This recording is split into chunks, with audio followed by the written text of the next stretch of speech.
Welcome back. In this video, I will elaborate on the roles and responsibilities outlined in our previous video and present our basic defensive strategy.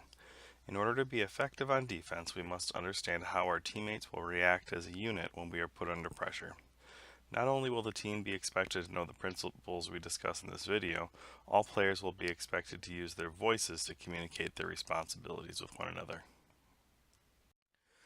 Let's assume the opponent has carried the ball into our defensive zone and we are lined in our 2-3-1 formation.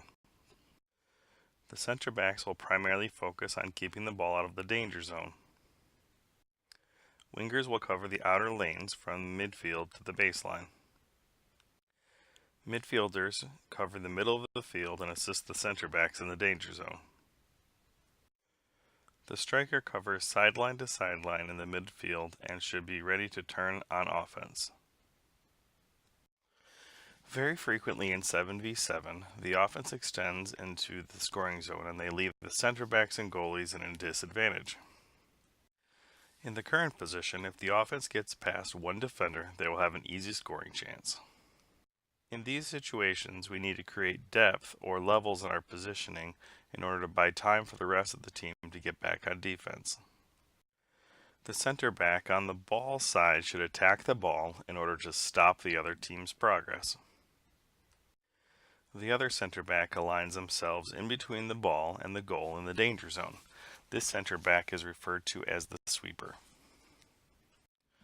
Let's assume we have done a great job setting up in the offensive zone and all players have hit their destinations as planned. In the process, the other team intercepted the ball with 3 players close to the midfield. If we do not stop the ball, the other team will dribble all the way down the field and get to our danger zone. The first defender must try to stop, slow, or redirect the ball as close to midfield as possible. In this situation, the left winger is the closest person and must be the first defender. The striker, midfielder, and right winger must still hustle back to protect the danger zone.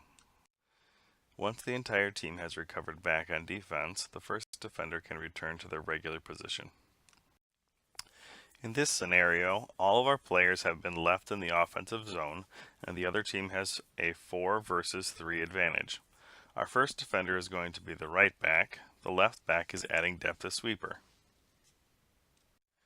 Regardless of how successful the backs are at delaying the other team's run, if the other team continues with the man advantage, they will get a quality scoring try. To combat this, all players must run straight to the danger zone. Then, when everyone has returned, they can cover their normal defensive zones. If center backs are in this scenario, they should call for help. That concludes the brief summary of our defensive strategy. During practice, we will run drills that reinforce these concepts and will allow the team to develop trust in the plan so it can be executed during the game. In our next video, we will elaborate and discuss our positioning and set plays. Thank you for watching.